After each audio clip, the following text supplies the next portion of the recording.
6 is, yeah, West 6 is in, Not College Station, If we can do that, Pine don't Towers get Northwest stuck. here. It's kind of a one-person job. I did time. Okay, that's where I grew up. Oh, What part of the oh, that's How far is it going? Oh, that's right. I grew up in Carrollton, so just right down 35. yeah. It's kind of up to the performers. You know how when you set up, they're not going to do anything other connections. What's that? All you Seven do is hours yeah. of sitting on the 35. Oh, it's probably Yeah, designed by to get 15 miles, yeah, exactly. Alright, so I think we go ahead and close the door just to get started a little bit. Well, good morning everyone. Thank you all so much for coming. It's nice to see some familiar faces as well as a lot of new faces. For those of you who don't know me, my name is Dr. Joseph Lyons. I'm a private woodwind, brass, string, and piano instructor in Colorado right now. Recently completed my doctorate at the University of South Carolina, where I specialized in interactive electroacoustic music, particularly in a chamber setting. So I'm really excited to hear both of our performances today. One piece I'm very familiar with, one piece that is completely new to me, so I'm extremely excited for that. Without further ado, we'll go ahead and welcome our first performer to the stage, whoever that is. You can do it out.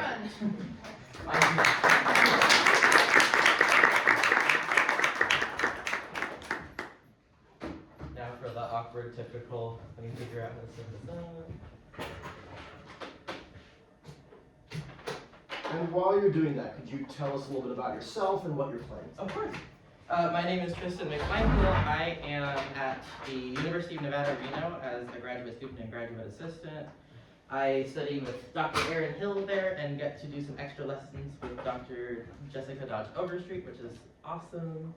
I am very new to electronics, so I'm doing a fixed media piece that I actually heard you play at Region 2 last year, Deconstruct by Jenny Watson. Jenny Watson's a really cool saxophonist composer from the UK. So this piece, you'll hear, she starts with this idea, and then she deconstructs it, hence the name of the piece, and then she brings it back, and so instead of at the end being in mixed meter, it's fully in 4/4, so you'll feel this kind of a groove at the end. Let me test it really quick. Oh, perfect.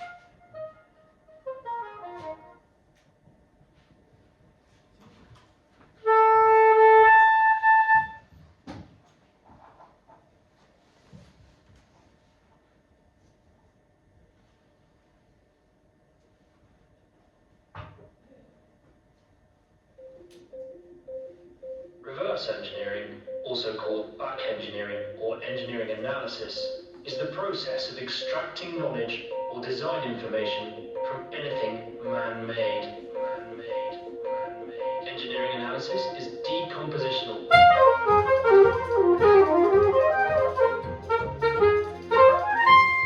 The breaking down of an object into its basic elements to get at its essential features and their relationships to each other.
Before we kind of get into that, how did you feel about that?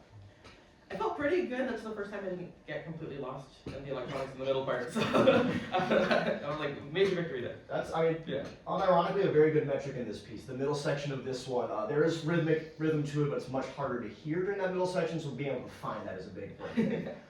So a couple things just preemptively. One, I can see pull out just a hair. By the end of it, just a little bit sharper. Soprano warms up quickly, as we know. And for my money, I think the electronics can be a bit more, or having some kind of in-ear monitor. There are some places I felt like maybe you couldn't quite hear where the kind of cue points were in the electronics.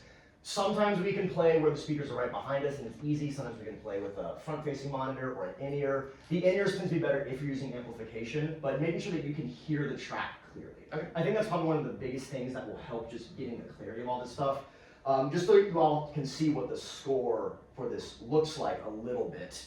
Just the top line is the saxophone, everything else is all electronic stuff. So it's a full kind of orchestrated, fully printed score here. Like anything else, wanting to know what our cues are and kind of our anchor points. From the very beginning, one of the things that can help with this is the clarity of articulation, especially if and when you get into playing with a microphone. Clarity of articulation is a big thing. You'll just notice it very quickly. Just do that much, really tongue the snot out of those first four notes. I like the first one and the last one, but not 2, 3, and 4. More. Think about blowing through the end of those more so we still get that sustain while still having that clarity.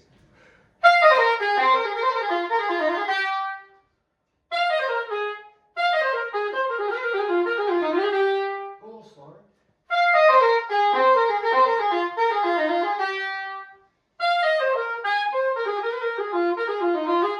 Give more to articulations on 2, 3, and 4 in that first measure. I would say all the articulation of this can be a bit, maybe even heavier than you would play without electronics, and especially if there's an accent. Okay. More is more in this case. Try it.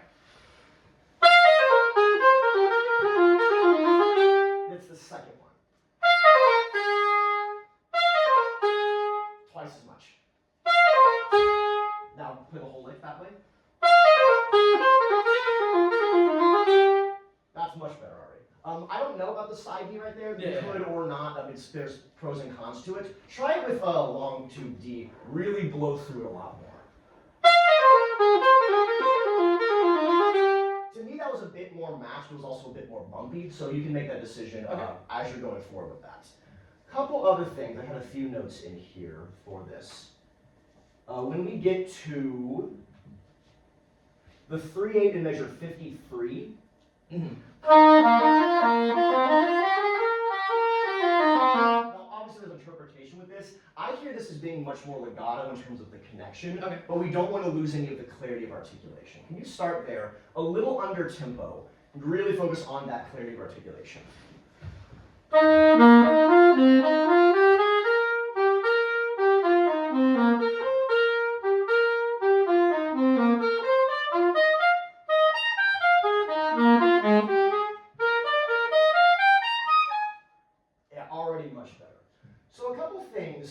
With kind of this opening section. We actually try from the beginning again with electronics and make it a little bit louder. Not just for you to be able to hear, but also just for my money. I think if we're using electronics, let's make sure we can hear them, give us a solid foundation to play on. I'll probably stop you after a bit of the first section, but think about those few things. Thank you. Let's go with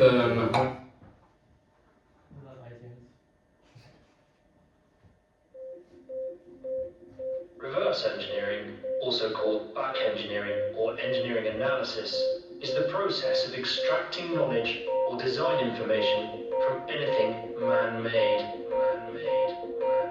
Engineering analysis is decompositional. The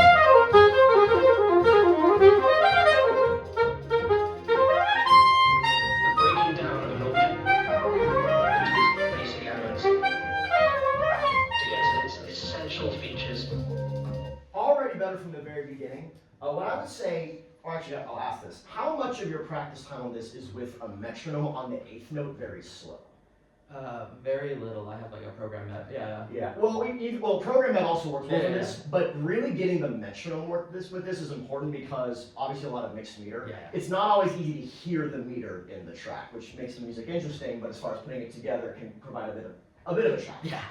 So going through this really slowly and knowing exactly where those offbeats are as well as where the anchor points are in, like with the electronics, like if you're playing with piano or with an ensemble, cueing, I have this with the right hand, this with the flute, this with the trumpet or whatever, this with the voice, this with this color, the same way you would in knowing where you're aiming for. Go from the beginning again, think about that, know where those anchor points are. I trust that you do know where they are, just trust yourself more.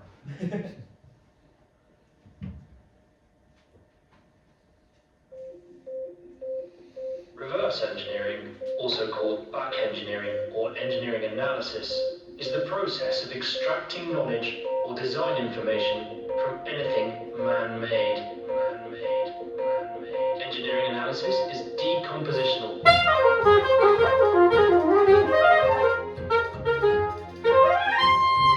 breaking down of an object into its basic elements to get at its essential features and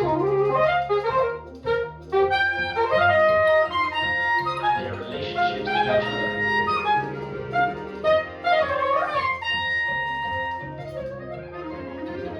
Already much better. Have you ever done any conducting and singing your part with the electronics? Do some of that from the beginning, Okay. and really, while you're singing, not just for time, sing the style and get that there. If you can sing the style, especially if you're presumably trained more on saxophone and singing, it'll come through much more easily if you've got it in your ear. Okay.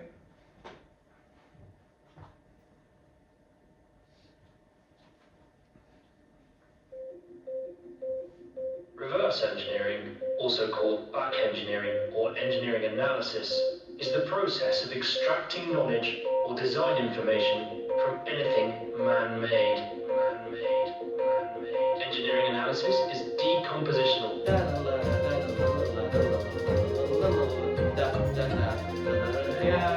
The breaking down of an object into its basic elements to get at its essential features and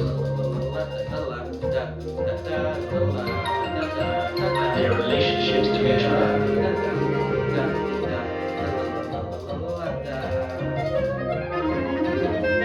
All that was correct pretty much, just be 1,000 times more confident about it. It seemed like you're almost second guessing yourself a little bit because there's a lot of things going on with that. Yeah.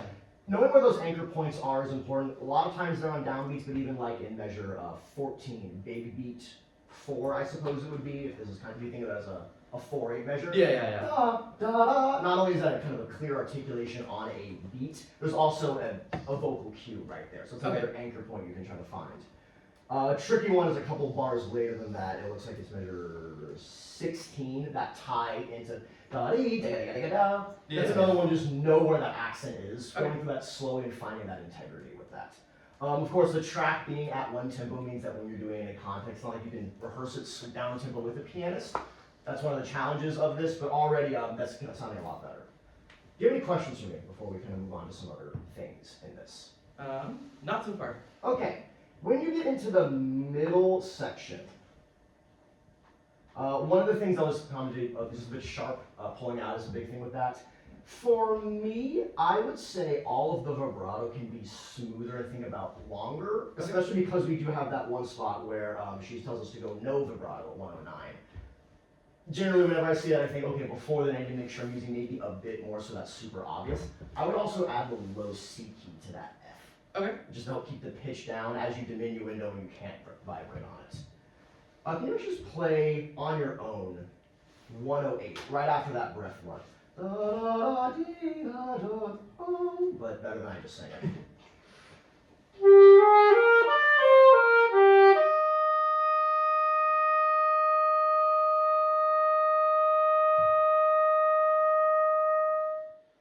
I do half that volume. Okay.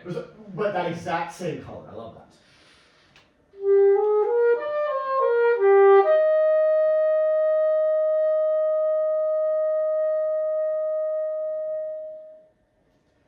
Maybe even 30% less specifically when you get onto that end of the upper octave, but keep the lower octave, the sort of below the break, the short two notes, a little bit more life to those. Blow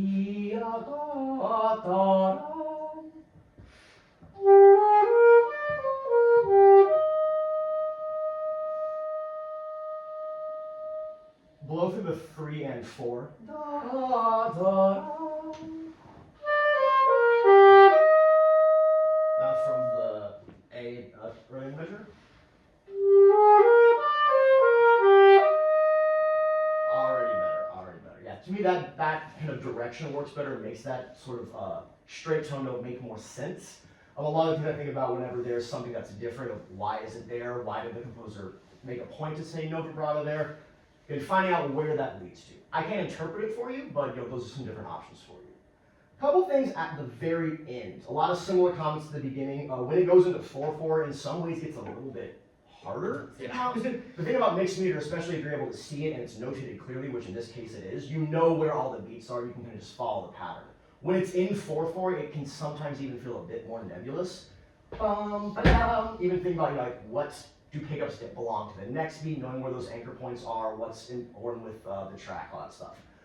We can go through every one of them individually. I trust that you know how to go through the score. So I'd say going forward, a big step for you, a lot of slow work with the metronome and score, and kind of another round of detailed score study. Okay. It's always good to revisit the score study after you've been playing the piece for a while, because you'll notice different things. You realize, this is the important part, not this one. Any other questions for, sorry, one other thing. At letter M, just play smoother. Okay. I would actually say if you're gonna breathe, I would breathe maybe after the downbeat of M before the B flat, so that you don't have to breathe before you go up into the upper register. So this.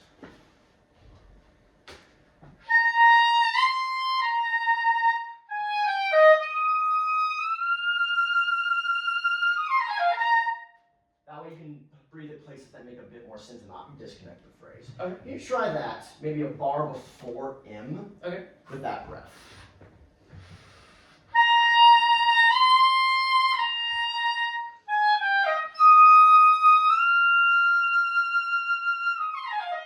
Do you have a high G key on that soprano?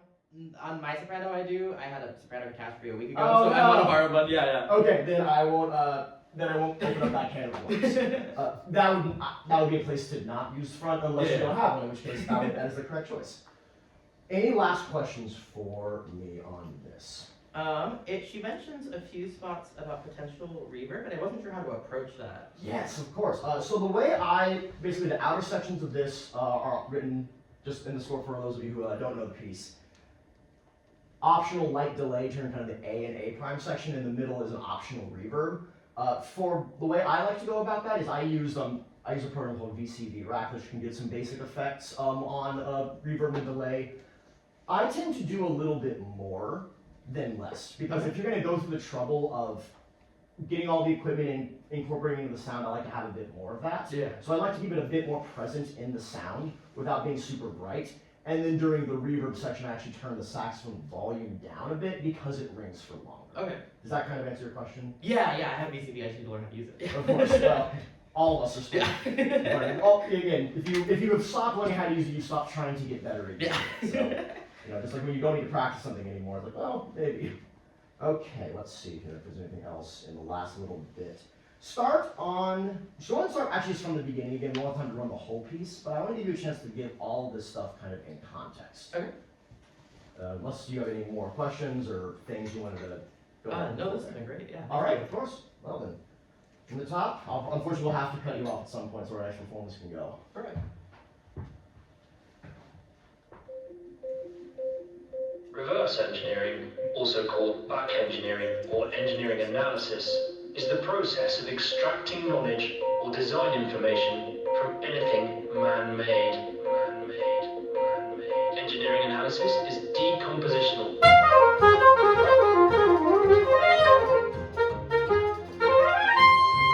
breaking down of an object into its basic elements to get to its essential features.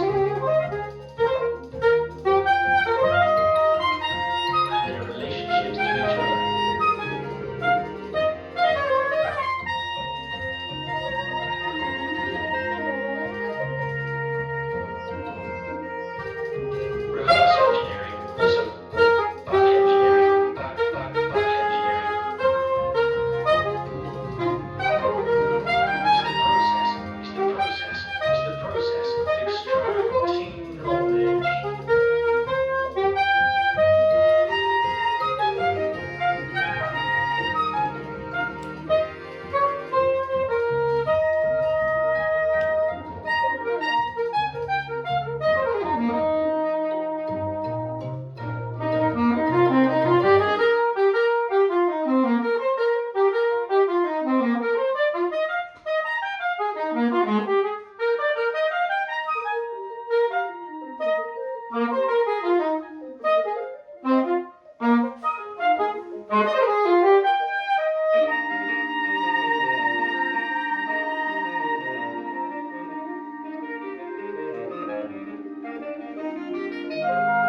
at this kind of middle section, you tend to get a bit ahead. Okay. This fortunately is a section where you can actually hear the parts. Almost none of them are on downbeats, because why would they be? But that's another place just knowing like there's a note change here, or there's a high note here, or a low note change here, just kind of following that can give you anchors of where to aim. Okay. Do you have any final questions for me about this? No, this has been really helpful. Does anyone in the audience have any questions about the piece or how to approach this or anything we've done before we move on to the next performance? All right, well, thank you so much for sharing.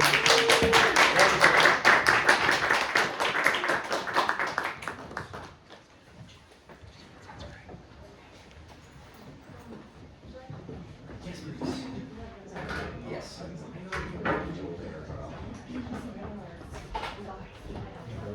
Oh, of course, yeah, dude, yeah, dude.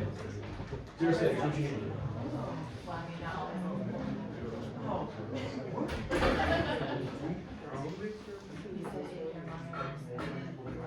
I know, it's like, The memory also of. the song is saying That's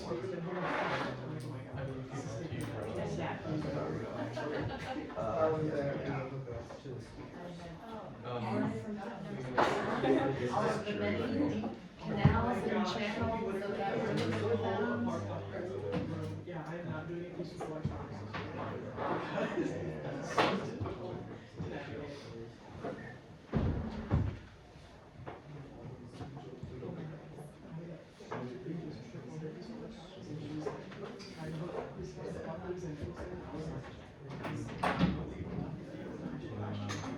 Actually, just talked about it like last week. Yes. I was like, I've seen that whole movie. I haven't thought about it. All right. And, you know, we have. There's a person whose job it is to. Anything I can do to help, or is it kind of a kind of self-enclosed thing? Well familiar. Tell them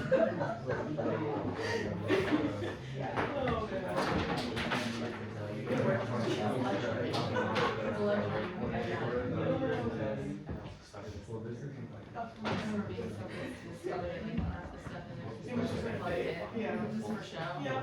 We were here for so long. No reason.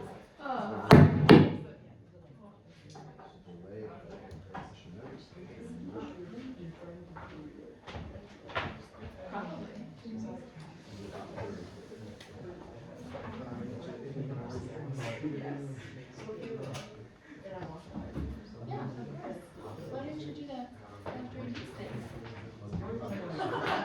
Oh, that could be one. Yeah. I really wanted to, but I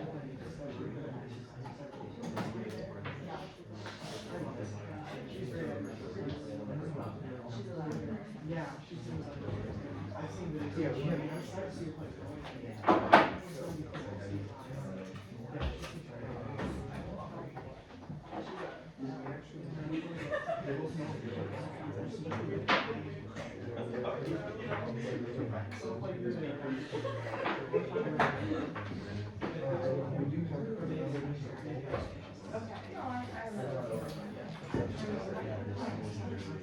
Yes.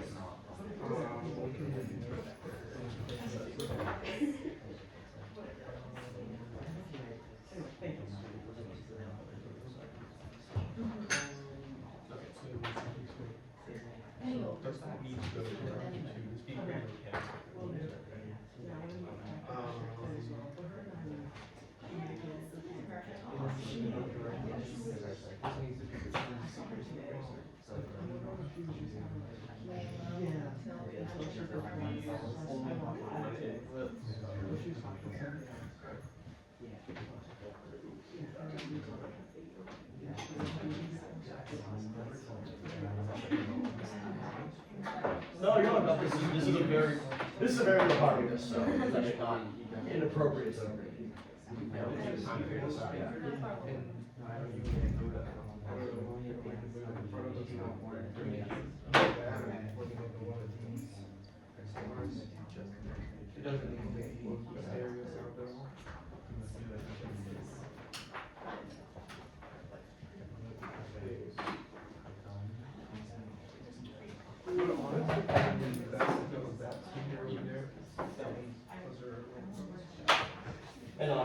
it would not be weird at all to have it in front of you while doing this. If anything, there's benefit to it being in front of you so you can manage it on stage if you need to, when you need to. Shut up that speaker so don't. That's my bad.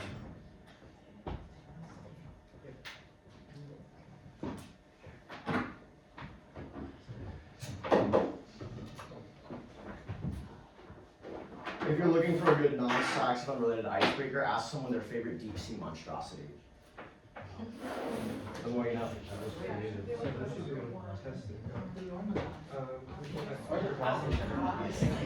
Yeah.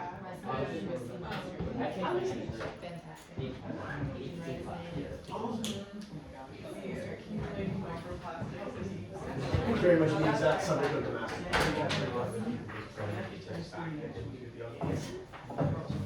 He's really tall. He's shot up. Really? Oh my gosh. No, I'm talking about it. And my dad's 6'4". Oh. And his mom is like 5'10". Oh, wow. There are tall teens Yeah. running around. Yeah. Makes sense.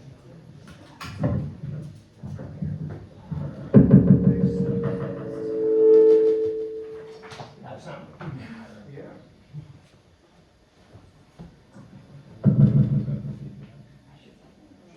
No, that's just.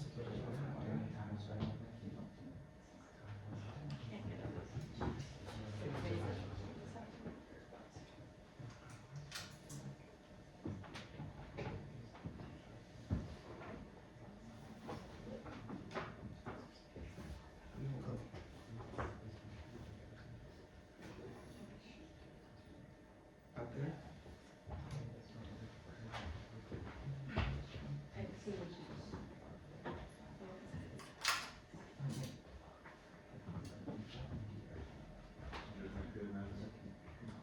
think so. Yeah.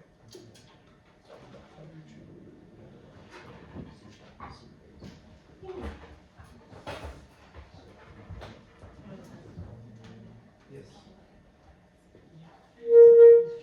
It's not sorry. It's 7:30.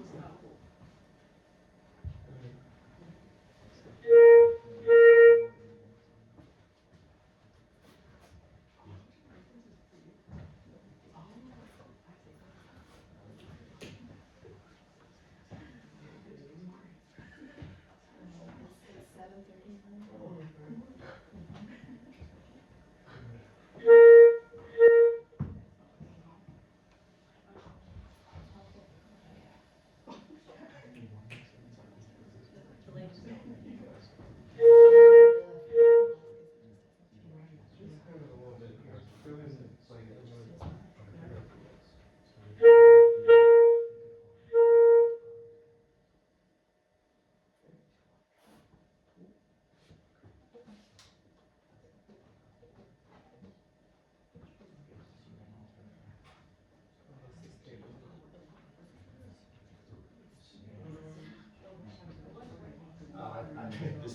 I'm not familiar. This was literally me, I guess.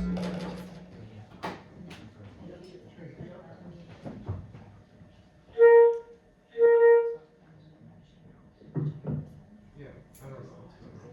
It's even on. Try doing the classic, just turn everything off and back on. Like sometimes there's somewhere in the signal flow to avoid any shorting out will like stop until you reset. So that. There's Yeah, that's, well, that's the majority. Sure. Try it.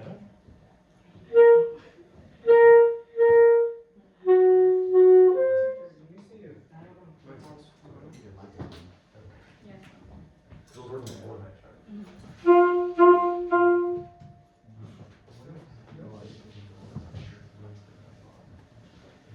So this is a very real part of this. And anyone who's ever, just curious, who has performed a piece with electronics before? Who's performed a piece with live electronics like this? So yes, if you have, you're well familiar that this is very much a part of it. What they're doing is actually the correct thing. They're kind of going through each step of their setup and their signal flow, finding where is the signal stopping to figure out where that is. This is a thing that happens that we have to deal with. The most important thing is to panic internally, get it out of your system, and then to address all the things. They can smell fear. Your lights on, yeah. So sorry. That was the one.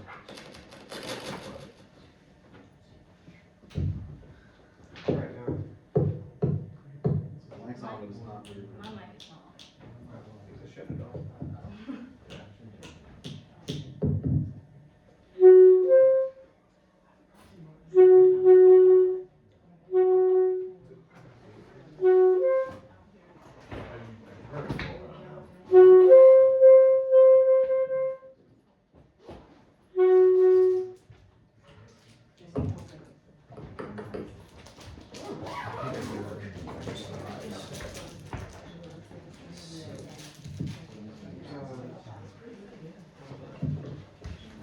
Check, check.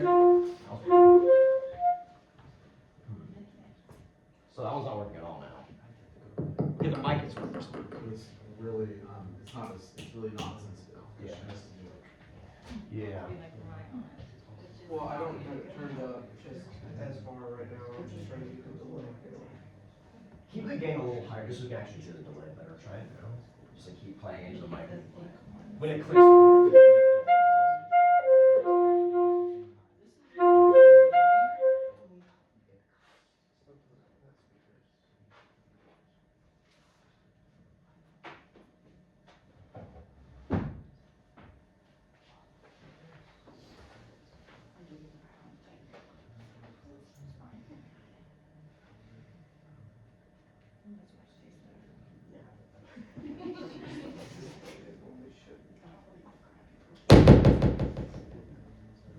They're not horrible. I get the like chocolate peanut butter. Peanut butter can really.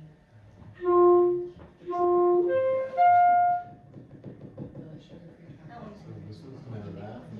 That's what it sounds like. Yeah, so. Try using it.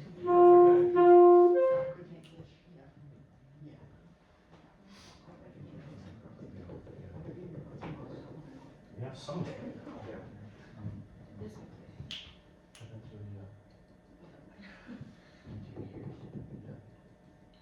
That one's not super far. This one? This is the first, right? Yeah. This wasn't coming through at all just now, right? Trent?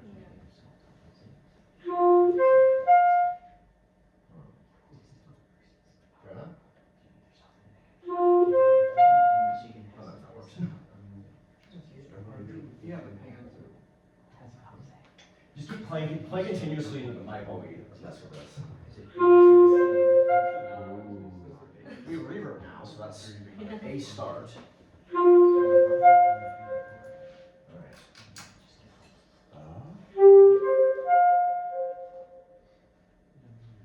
That was supposed to sound like. Yes. Okay, good.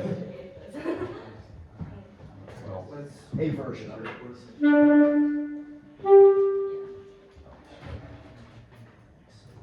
Alright, now we've gotten that going, introduce yourselves, tell us what you're playing. I'm not familiar with this piece, I'm really excited to hear it for the first time. Okay, my name is Yukino, And I'm Matthew.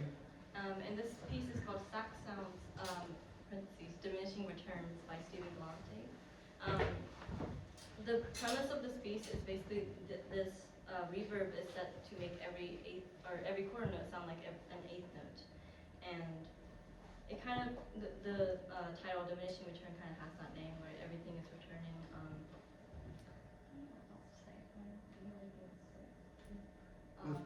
Two. yeah, it's tuning. But that's kind of the gist of this piece. Excellent.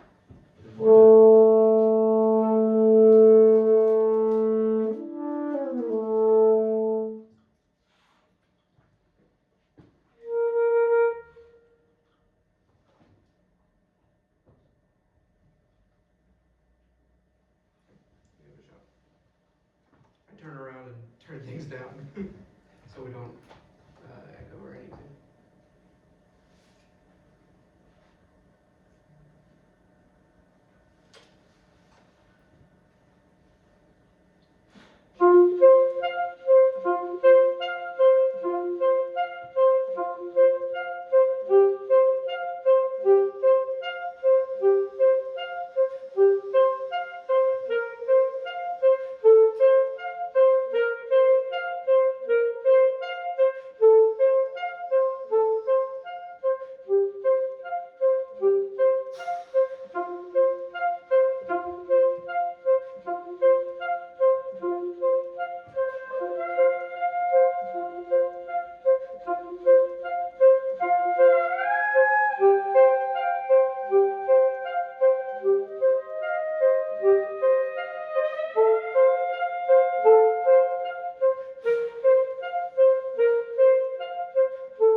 Excellent playing. Wonderful piece. What a cool piece. Thanks for introducing me to it. I've got new more inspiration for the next recital I get to play.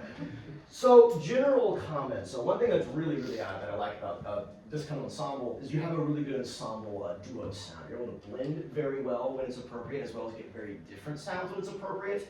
Anything like this, that's what it's all about. I would say the getting different can be even more different. That's kind of an all-the-time thing. Just in general, I'd say more is usually more in this idiom in particular. Generally, at the beginning, the articulation, similar to the comment I was saying for Tristan, especially with amplification delay, clarity of articulation.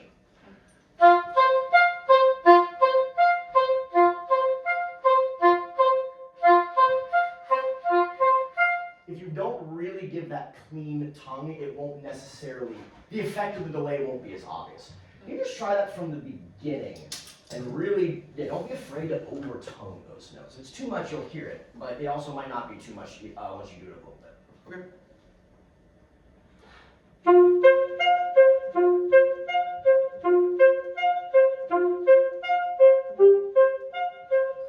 Yeah, already that was a lot better.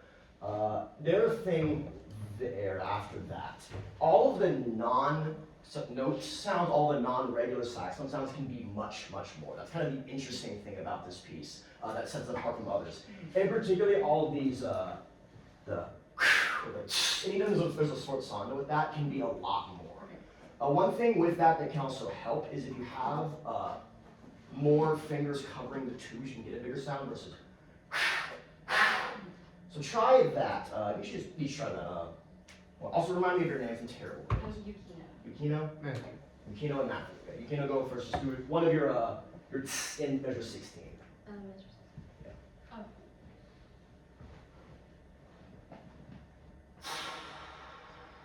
Oh. Can you do triple that volume? If you accidentally get a note, that's okay. This is the time to experiment. Try forming more of an embouchure at the top lip, but having basically no pressure at the bottom.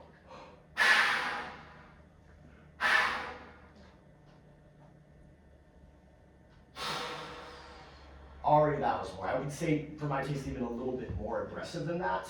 Yeah, don't be afraid to really, yeah, it's a sforzando. Don't be afraid to really play for us. It's a sforzando. Try it.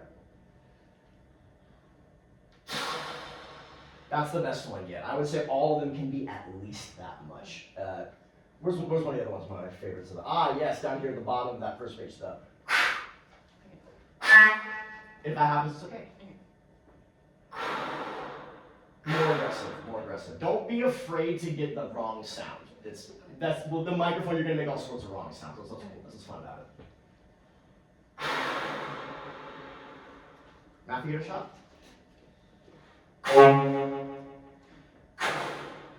Yeah, that clean, just like with the tongue at the beginning of the note, we'll hear that in the delay more than anything, especially the way you have the patch set up. The beginning of the note being clean, we'll actually hear that delay effect, especially with that kind of thing. Any questions about that? All right, kind of moving on to another section here. In general, anything melodic can be brought out. A lot of this is very repetitive, very minimalist. Anything that is more lyrical can be much more prominent, for instance.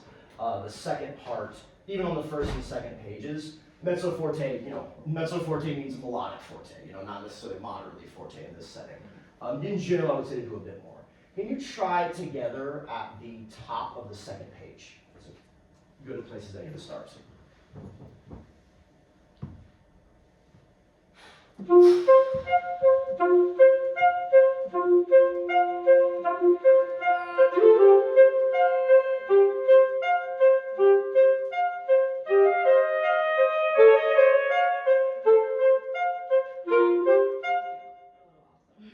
Also, I didn't see in the performance notes, I just skimmed them. Is there anything in here about vibrato, when to use it, when not to use it? For my money, anything melodic can have a lot more in that. Sometimes when we play with a microphone, we don't want to do too much, or we're worried about doing too much. Realistically, we'll still hear your sound more than what's coming through the speakers. That's where the vibrato is going to make more of an impact. Start from the top of that page again, and anything melodic, much more expressive.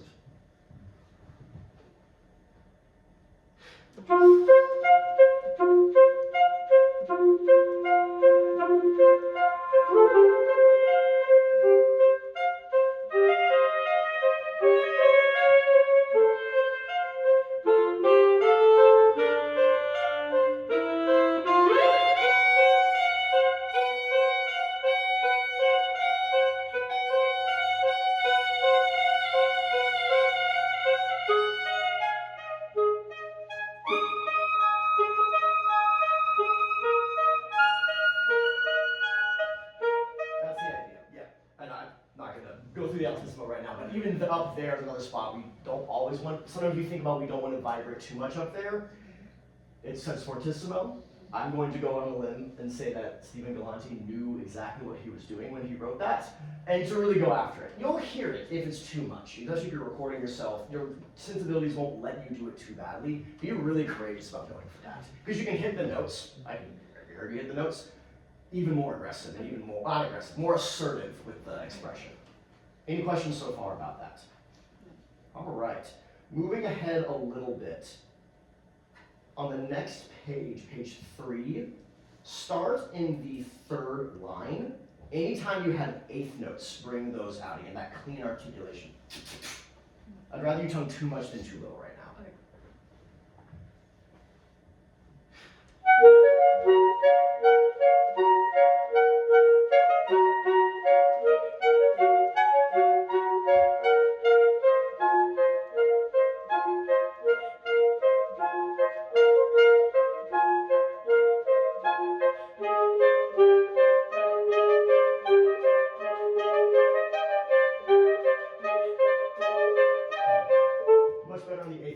Avoid the temptation to, as you go on, to allow the chord notes to get sluggish with your articulation. That's just a general comment with articulation. We all work on that always. I always say this whenever I started playing with the microphone, even before electronics were involved in kind of what I was thinking about, I just got better at playing because I could hear my sound way more obviously, whether it was speakers or headphones. Articulation, I think, was the biggest thing I realized that in my playing wasn't as clean as I thought it was once I started playing with the microphone. To me, that's the most obvious thing that changes. So even on these quarter notes, they're like the tenuto staccato, our favorite articulation mark because it's super vague and doesn't mean anything. It really means it's contextual. I would emphasize more that staccato thing of a really clean left edge and the tenuto just not being clipped. That's kind of how I would interpret it in this setting. Can you try the last line of that page, 101? Get a cleaner start. I would say both of you can tongue 50% harder.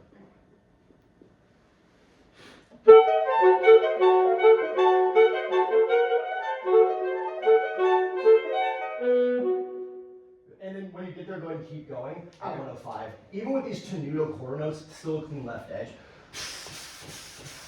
Now, start from the bottom, bottom of that previous page and then go on this time.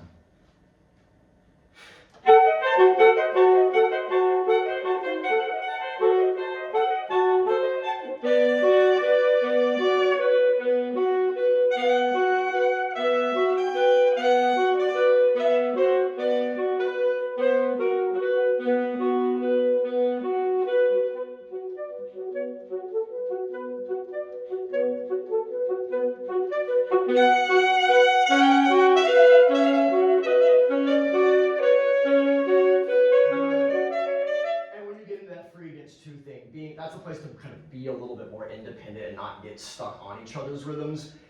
Beat one obviously is where that happens in. Da da da da da da da da. Can you start is 118, 19, 20, 121. So on the high D sharp in the alto one part.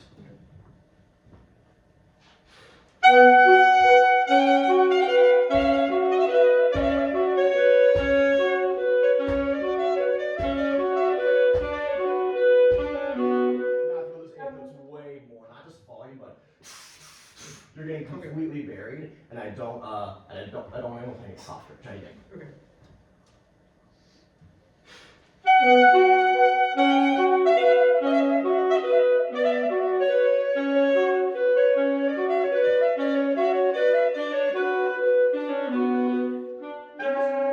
On your own, can you play something on the fourth line and really go after all of that articulation there?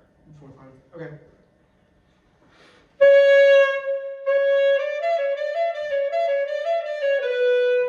At least that much. Go and start together in 124.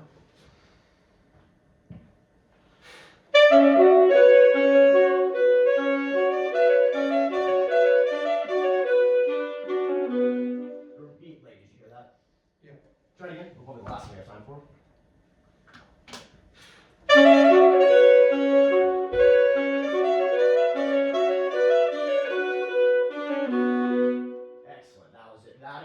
A lot of this piece, I think, is a bit more aggressive rhythmically than you're approaching it. You're not tense or forcing it, which is good, but there are places to explore that kind of last bit of that kind of higher color. Any final questions for me about this from you or anyone in the audience? More specifically on like the his articulation, where it's just supposed to go through the horn. Do you have any suggestions on that? Kind of similar to the articulation is. Make sure you're covering all the fingers you can, keeping a very tall embouchure with basically no pressure from the bottom lip to avoid getting a tone, but that lets you actually move a ton of air to get the sound as opposed to the, showing is easier than telling.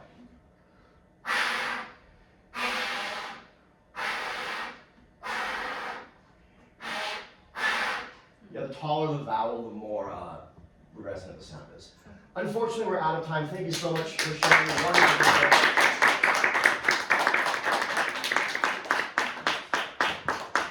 Get out of here for the next thing. Thank you all so much for coming. Enjoy the rest of the conference.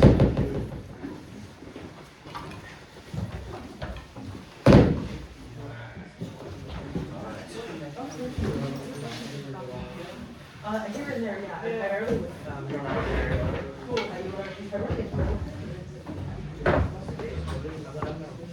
Hey, no, but no, it's great.